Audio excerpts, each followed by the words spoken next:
Bonsoir à toutes, bonsoir à tous. Je suis très heureuse de vous accueillir dans cette conférence qui s'intitule «Les ingénieurs au féminin, au cœur des enjeux de demain» et donc on va effectivement se centrer sur, la place des femmes dans, ces métiers scientifiques, et on va explorer ça, au sein de nos 4 écoles qui participent au concours Advance, donc, au sein de l'EPITA, de l'IPSA, de l'ESME et de Subbiotech. Alors, à quoi sert, que fait une ingénieure? On a souvent la perception que effectivement un ingénieur, c'est un scientifique et qui a aussi une très grande maîtrise des techniques. Pourquoi? Parce que il a besoin d'être scientifique pour imaginer, modéliser des problèmes et des solutions, mais il faut aussi qu'il produise quelque chose, un réel produit, un réel service. C'est pas un chercheur au sens où il produit juste de la science qui ne serait éventuellement pas utilisée dans l'immédiat, mais il est au service de clients immédiats dans la société. Donc il faut qu'il sache fabriquer, il faut qu'il sache développer, industrialiser. Un ingénieur, il ne fait pas que réappliquer des recettes toutes faites qu'il connaît, dans un monde qui est en transformation permanente. Un ingénieur, il relève des défis de transformation et il est tout le temps devant de nouveaux problèmes, donc il est aussi il a une capacité à inventer, à innover. Mais s'il n'est que scientifique, s'il n'est que, technique, alors, il n'est pas pleinement ingénieur. Un ingénieur, c'est un leader, c'est un chef d'équipe, c'est un grand communicant. Il faut qu'il soit capable effectivement, d'expliciter son projet, de le vendre. Si on prend par exemple un ingénieur qu'on connaît en France qui est Gustave Eiffel, avant de pouvoir construire la tour Eiffel, au sein de Paris, il va convaincre des décideurs qu'effectivement c'est pertinent, que ça représente une image de marque, la notoriété de la France. Et il va démontrer qu'il est capable d'assembler les ressources humaines, de relever le défi dans les délais impartis. Donc c'est un grand communicant, c'est un leader, c'est un manager, et ça c'est très très important de le comprendre. Et quand on voit tous ces verbes, effectivement, vous avez vu que j'ai porté ce discours au masculin, mais il n'y a aucune chose qu'une femme ne puisse pas faire. C'est par définition des métiers de mixité et des métiers aussi de diversité, puisqu'on est au service de l'humanité, on est au service de clients pluriels. Il faut absolument qu'on ait aussi des équipes d'ingénieurs qui conçoivent ces services et ces produits pour toutes les personnes de la planète et qui intègrent bien toutes ces différences. Parce qu'on ne perçoit la réalité que via le prisme de qui on est. On ne peut pas percevoir les réalités de toutes les personnes dans le monde. Donc, c'est important de constituer des équipes plurielles, donc des équipes notamment mixtes.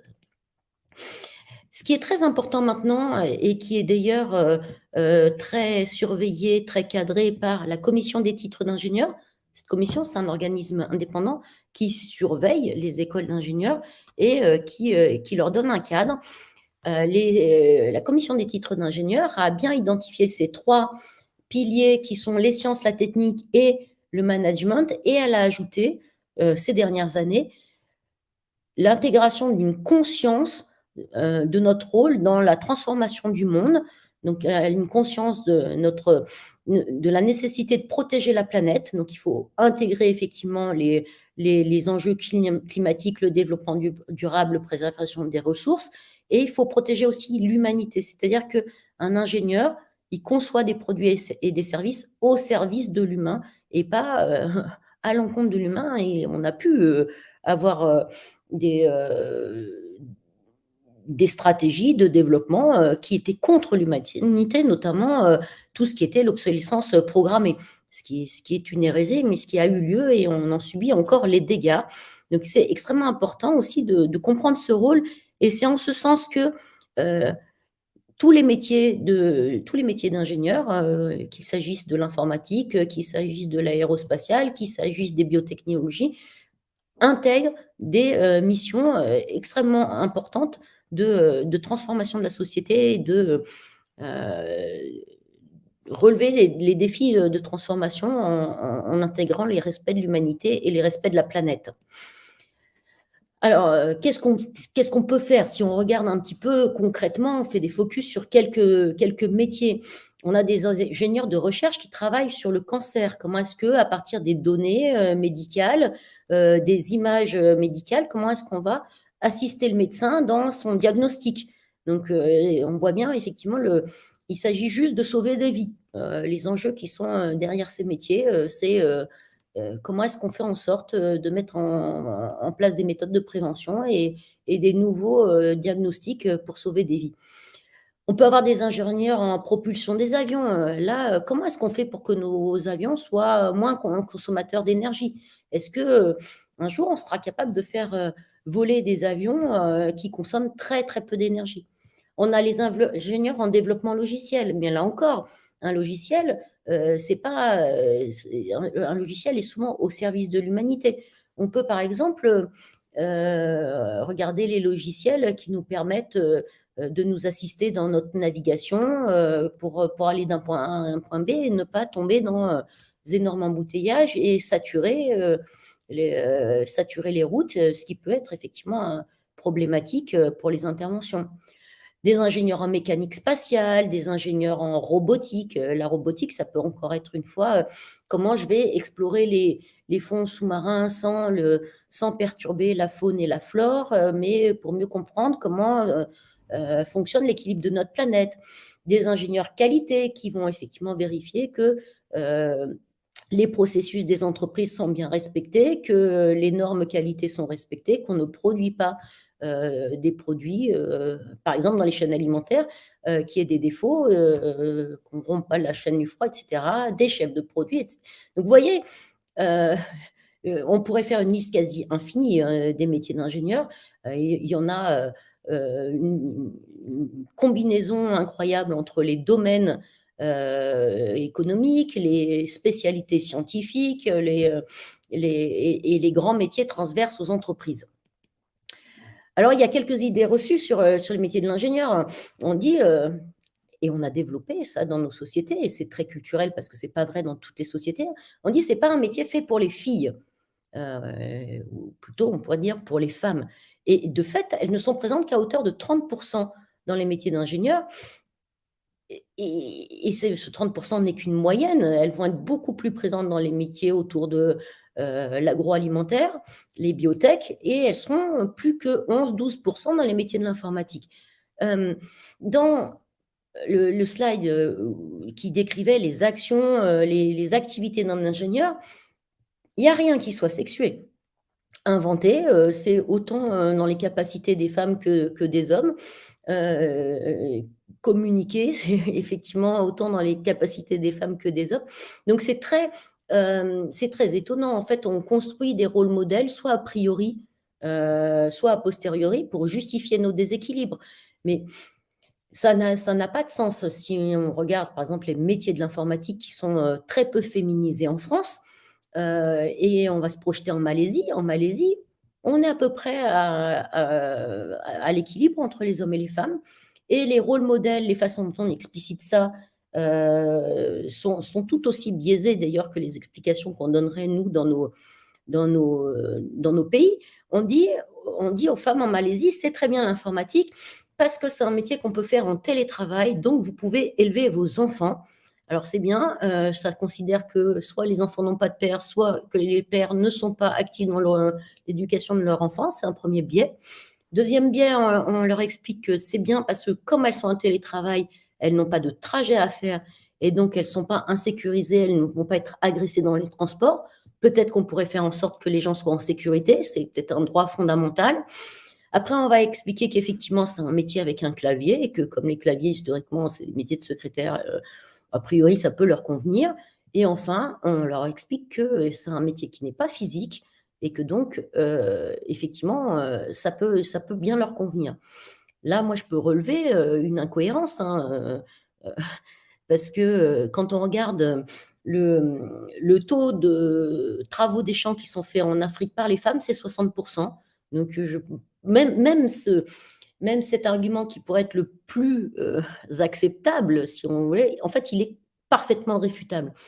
Il y a rien dans nos cerveaux qui, nous empêche de le faire Il y a rien même dans nos corps qui nous empêche de faire ces métiers. Et juste, c'est essentiel, encore une fois, et c'est extrêmement important qu'il y ait des hommes et des femmes qui soient dans ces métiers. Si on prend un exemple dans l'industrie automobile, il y a des équipes d'ingénieurs qui ont conçu les systèmes d'airbag. Et dans nos sociétés, assez classiquement, les équipes d'ingénieurs sont des hommes blancs de 42 ans, hein, c'est à peu près vrai. Et heureusement qu'on a des équipes de crash test à la fin, parce que tous les mannequins femmes ont été détectés morts. Alors, qu'est-ce qui se passe? Quelle est la différence entre un homme et une femme? C'est que les femmes sont un peu plus petites et que les airbags étaient mal réglés pour convenir aussi aux femmes. Voilà, les équipes d'ingénieurs d'hommes blancs de 42 ans ont oublié une petite chose, c'est que les femmes représentaient la moitié de l'humanité et qu'a priori, elles avaient le droit de conduire et qu'effectivement, il fallait intégrer leurs différences. Mais on ne peut pas leur en faire le procès parce que, encore une fois, percevoir les réalités qui sont absolument pas dans nos mondes et dans nos vies, dans nos trajectoires de vie, c'est très, très compliqué. Donc c'est essentiel d'avoir des équipes plurielles dans nos équipes d'ingénieurs. L'autre idée reçue, c'est voilà, les ingénieurs, c'est des gros techos, ils savent pas communiquer, ils sont enfermés sur eux-mêmes, ils parlent à personne. Mais enfin, à partir du moment où on a dit qu'un ingénieur développait un produit ou un service pour des clients, pour des extérieurs, il faut peut-être comprendre le besoin du client. Je ne connais pas de métier qui communique avec plus de parties prenantes dans l'entreprise que les métiers d'ingénieur. Il faut qu'ils comprennent les métiers de la finance, il faut qu'ils comprennent les métiers de la logistique, il faut qu'ils comprennent les besoins du client. C'est des métiers de communication absolument en permanence.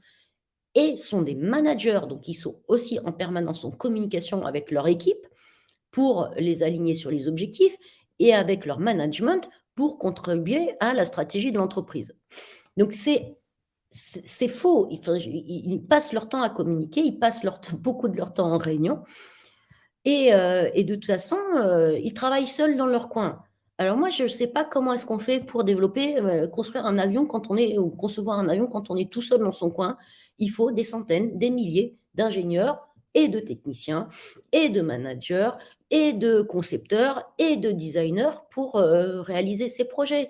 Un ingénieur ne travaille jamais tout seul. C'est un géo trouve tout. C'est un savant fou au fond de son garage. Ça, c'est pas un ingénieur dans une société qui a des objectifs réels de production.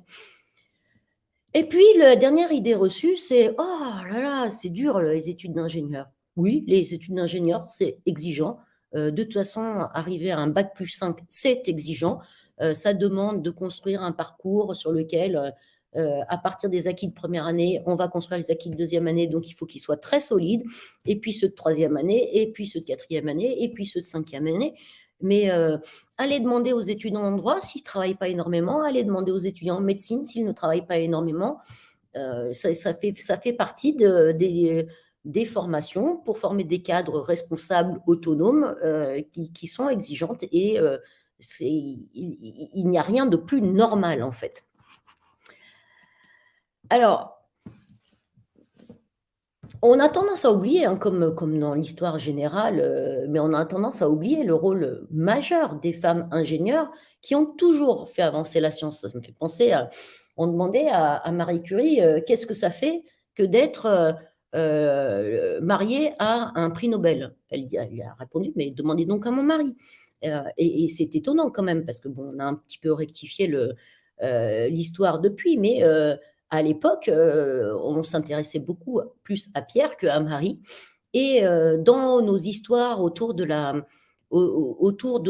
nos spécificités de nos écoles, mais Ada Lovelace, c'est juste la personne qui a inventé la notion d'algorithme. Elle fonde l'informatique. Margaret Hamilton, elle a une pile de documents qui sont... alors, je répondrai, je vois Julie, je répondrai à vos questions. Margaret Hamilton, elle fait une la pile de papier qu'elle a, c'est du code, il y a zéro faute dedans. Rachel Carson, qui est une biologiste marine extraordinaire, Eddie Lamar, qui fait avancer les télétransmissions, les télécommunications, c'est énorme. Alors, ce sont des rôles modèles, peut-être peut-être daté, mais qui reste quand même inspirant. Mais si on regarde effectivement maintenant dans nos sociétés, nos jeunes diplômés, on peut dire Claire Calmejane qui est chef de l'innovation à la Société Générale, Mathilde, Evie, elles sont toutes en train de relever des défis de transformation dans leur société et elles ont des postes de premier plan. Donc elles font avancer la société, elles font avancer la science et on est toutes des femmes, moi je suis aussi une femme ingénieure, docteur en informatique, on est toutes des femmes parfaitement épanouies, parfaitement conscientes des enjeux que l'on doit relever pour transformer cette société. Alors, comment est-ce qu'on peut effectivement devenir une femme ingénieure après le bac? Donc, nous, on a un concours qui est un concours Advance qui permet d'intégrer 4 écoles, mais c'est un seul vœu sur Parcoursup. Mais c'est un concours qui propose plus de 1725 places avec 19 choix de formation entre tous les campus qu'on a. On est implanté dans 7 villes. On a des formations en anglais, des parcours aménagés. Et donc, c'est tout un maillage territorial qui permet d'être au plus près de chacun des élèves, chacune des familles. Et c'est un concours qui se veut très ouvert. Donc, très ouvert, on a des spécialités recommandées, mais on va vous évaluer de manière assez souple. Donc, vous pourrez voir sur chacune des écoles les spécialités recommandées. Et on peut recruter des élèves en terminale générale ou, pour Subbiotech, en STL. Alors, si on regarde un petit peu plus le calendrier 2023, vous connaissez normalement, et en tout cas les lycées vont vous accompagner. Vraiment, ne vous inquiétez pas, vous aurez les informations, vous aurez de nombreuses relances. Le calendrier Parcoursup, vous avez une première phase entre le 18 janvier et le 8 mars où il faut absolument poser vos candidatures sur Parcoursup et vous devrez confirmer vos vœux avant le 6 avril. En avril, nous, on va étudier vos dossiers, on va commencer à regarder et dans l'étude des dossiers, on va évidemment regarder vos notes, mais on regarde absolument tous les items que vous avez remplis sur Parcoursup. Donc, c'est très important dans vos dossiers Parcoursup de bien remplir toutes les rubriques. On va regarder si vous faites du sport, on va regarder si vous êtes investi dans une vie associative, si vous aimez la littérature, on va tout regarder parce qu'encore une fois, un ingénieur, ce n'est pas qu'un scientifique et qu'un technicien, mais c'est une individualité à part entière et nous, on recherche des personnalités. Et après, on va absolument tous vous recevoir. Pendant plusieurs semaines, on va étaler, vous aurez des rendez-vous individuels pour les épreuves écrites. Vous allez passer une épreuve de mathématiques et une épreuve d'anglais et pour un oral de motivation. Et la motivation, dans nos concours, elle est majeure. Enfin, elle a un poids qui est majeur. On donne la chance à tous les candidats et on sait d'expérience qu'un candidat qui est motivé par son école, qui se dit « ça y est, j'ai trouvé, c'est ça que je vais faire dans ma vie », eh bien, même si son dossier scolaire est un tout petit peu moins bon que quelqu'un d'autre, il va réussir parce qu'il se donnera les moyens, il mettra le temps et l'énergie nécessaire pour réussir. Et c'est aussi des gens qui sont souvent construits un petit peu de manière alternative. Et notre société, elle a besoin de personnalités diverses, encore une fois, donc c'est très, très important. Et on arrivera au 1er juin. Le 1er juin, c'est le début des phases d'appel sur Parcoursup. Donc, on va vous appeler et on va vous dire, vous êtes pris dans l'école. Ça, c'est la première situation et vous pouvez directement confirmer votre choix et voilà, c'est fini, vous pouvez partir en vacances. Ou on va vous dire, vous êtes sur liste d'attente.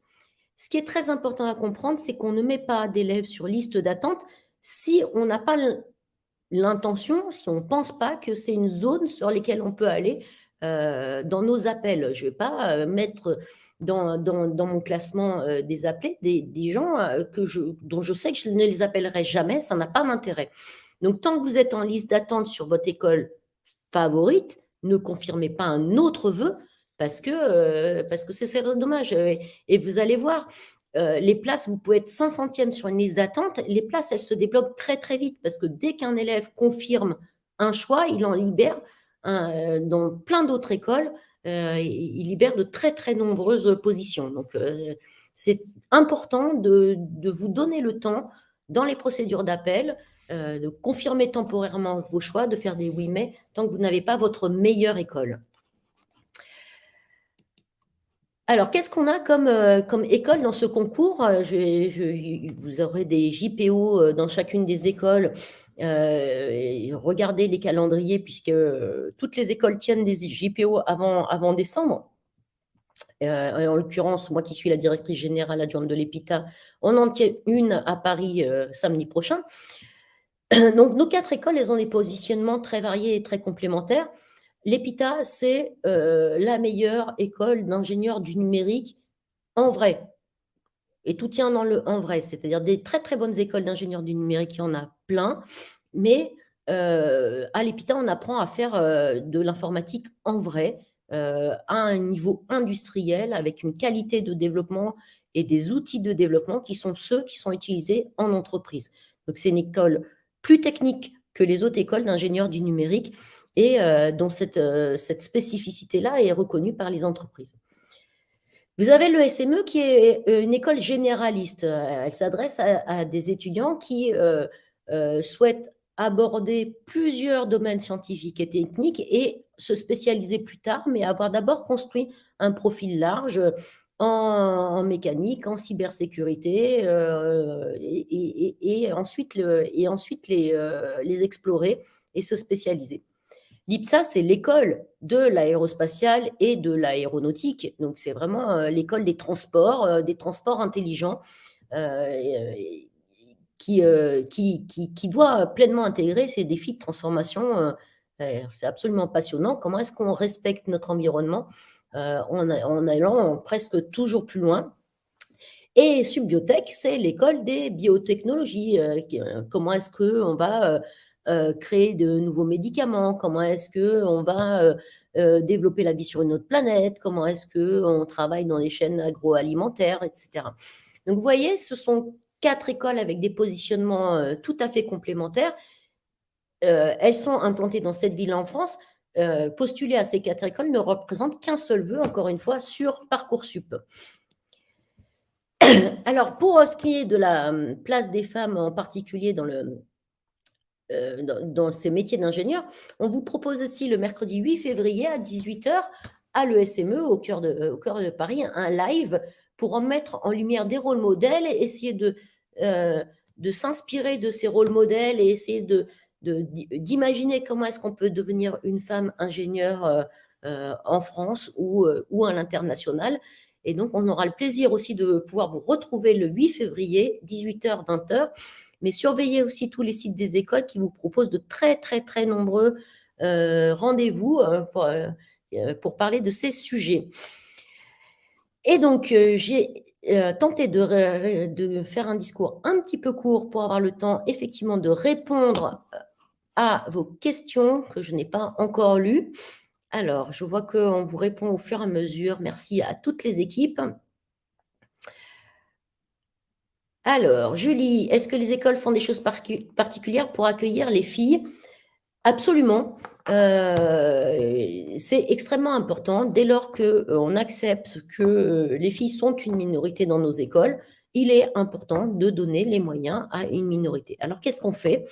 D'abord, toutes les associations pour la place des femmes dans les métiers d'ingénieur, elles sont soutenues. Les associations pour l'équilibre des jeunes femmes dans nos parcours, elles sont soutenues. Ça peut être des associations de parole, ça peut être des événements réservés aux filles, etc. Et puis, si on parle un peu plus des difficultés que les filles peuvent rencontrer en étant dans l'école, en allant du plus faible au plus grave, on a des réseaux d'écoute pour qu'on puisse échanger avec elles sur les difficultés qu'on rencontre et gérer des problèmes mineurs. Hein, mais ça peut être simplement, on va le faire très pragmatique, les toilettes sont mal adaptées aux filles, etc. Donc, et au plus grave, c'est comment est-ce qu'on gère les violences sexistes et sexuelles. On n'a aucune école qui est protégée. Tout le supérieur est concerné par cette question. Et le meilleur moyen de le traiter, c'est de l'adresser pleinement.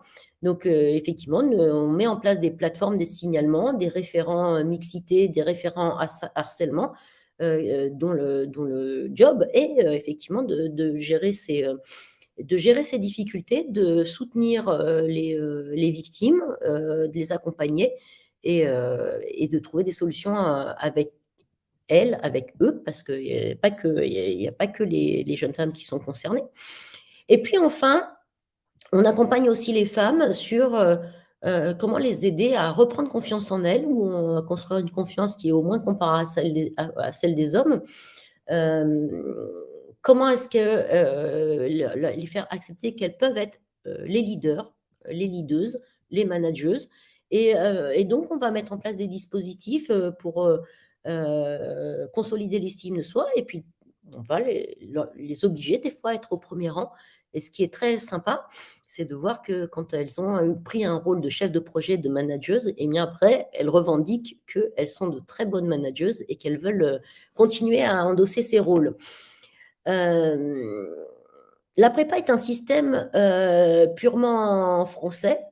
Oui, alors effectivement, tout le système européen est un système LMD, licence, maîtrise, doctorat, donc 3 ans de licence, 2 ans de maîtrise et ensuite le doctorat qui dure au moins 3 ans, sauf les écoles d'ingénieurs qui ne sont pas en 3+2, mais en 2+3. Ça n'empêche pas que dans toutes nos écoles, on a des systèmes d'admission parallèles. Si on a une licence, on peut postuler dans nos différentes écoles pour rentrer à des années intermédiaires dans nos cycles. Mais pour l'instant, la prépa est un système effectivement très français. Quelle autre option possible? Du coup, effectivement, on peut très bien faire une licence. On peut faire une licence à l'université, on peut faire un BUT. Il existe de très nombreuses passerelles pour intégrer nos écoles. Les cycles anglophones sont déployés dans toutes nos écoles, alors pas forcément sur tous les sites, mais dans toutes nos écoles. Alors, il y a une réponse là. J'essaye de voir quelles sont les différentes les questions. Alors, est-ce que j'en ai oublié? Oui, il y a des passerelles pour les universités, les étudiants de l'université, c'est toutes les admissions parallèles. JPO. Alors, est-ce qu'il y a des spécialisations possibles à l'EPITA? Eh oui, l'EPITA, c'est une école qui devient une très grosse école. On a des promos juste sur le diplôme ingénieur de 600 élèves. Alors, 600 élèves qui sont répartis sur 5 sites en France. Paris, qui est le site historique et qui est le plus gros site. Mais on a aussi des élèves à Lyon, à Toulouse, à Rennes, à Strasbourg. Et 600 élèves font leur première année de cycle ingénieur, donc c'est la 3e année après le bac. Ça, c'est un parcours commun pour tout le monde. Mais après, en 2e année d'école d'ingénieur et en 3e année d'école d'ingénieur, ils sont dans ce qu'on appelle les majeurs. Les majeurs, c'est des programmes de spécialisation. Et à l'EPITA, on en propose 16. 16 majeurs, c'est un choix extrêmement qui propose énormément de variétés. Et on a des majeurs qui soit vont se spécialiser vraiment très, très en expertise en profondeur sur un créneau scientifique et technique, l'intelligence artificielle, la cybersécurité. Et puis, on a des majeurs qui sont des majeurs plus transverses. Comment est-ce qu'on décline nos compétences scientifiques et techniques sur un domaine d'activité? Par exemple, la majeure santé. Dans la majeure santé, il faut savoir faire de l'IA pour la santé. Toutes ces données sur les patients, on peut sûrement en apprendre quelque chose. On doit faire de la robotique pour la santé. Comment est-ce qu'on programme un robot qui va opérer une tumeur au fond du cerveau? Comment est-ce qu'on protège les données? Donc ça, c'est de la sécurité des patients. Comment est-ce qu'on va effectivement avoir des systèmes embarqués au sein du corps humain pour automatiser des fonctions, etc.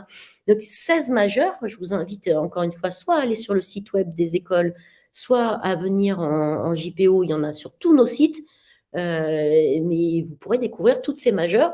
Et les majeurs, elles sont déployées, en l'occurrence, ces programmes de 2e et 3e année, ils sont déployés à Paris, à Lyon et à Toulouse. Alors ensuite, comment passer le concours? Alors, donc sur les concours, vous avez vu que vous allez être, convoqués à une grosse demi-journée avec des épreuves écrites qui sont des QCM en mathématiques et en anglais et un oral de motivation. Le mieux pour, se préparer au concours, c'est de venir aux JPA, aux journées de préparation advance et là, encore une fois, il y en a qui sont organisées sur tous nos campus, aux 4 coins de la France. Comme ça parce qu'une logique de QCM, c'est particulier, il faut s'habituer au type de questions, à la plateforme technique qu'on va utiliser. Donc le mieux, c'est de venir en JPA et puis à la motivation, je dirais, il faut à la fois être très préparé et pas trop préparé. Parce qu'on déteste les réponses toutes faites, le marketing, donc venez comme vous êtes, venez avec qui vous êtes, c'est ça qu'on cherche. C'est, qu'est-ce qui vous fait vibrer? Qu'est-ce qui vous motive? Qu'est-ce qui vous fait avancer? Quelles sont vos fragilités?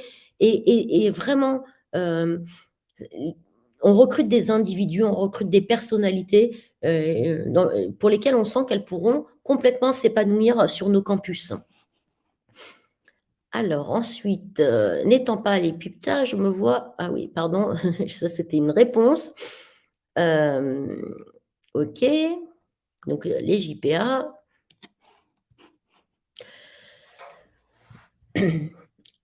Les conseils, pour réussir effectivement, c'est, si vous avez, suivi votre programme, de terminale générale ou de STL pour Subbotech, si vous êtes prêt pour le bac, vous êtes prêt pour les concours et après, je reprendrai, les conseils de Célia, c'est on stresse pas et on a confiance en le jury. Les jurys sont super bienveillants. Ils sont absolument jamais là, ils ont des directives très claires. Ils sont pas là pour vous déstabiliser. Ils sont là pour vous mettre dans un contexte où vous pouvez donner, exprimer le meilleur de vous-même.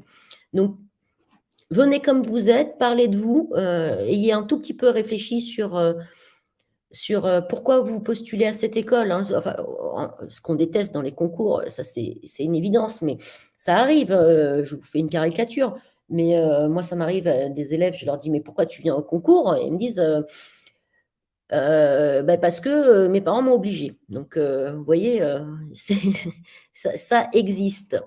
Alors voilà, j'espère que oui, il est temps de conclure, d'accord. J'ai 2 minutes de retard. J'espère que j'ai pu répondre à un certain nombre de vos questions. N'oubliez pas d'aller voir les sites web, puisque c'est sur ces sites web que vous trouverez les informations complémentaires pour les JPO, les JPA. Venez rencontrer les écoles que vous avez envie d'intégrer. Une école, c'est une grande famille et c'est en venant à notre rencontre que vous saurez, dans quelle famille vous allez évoluer. Merci beaucoup, bonne soirée à toutes, bonne soirée à tous.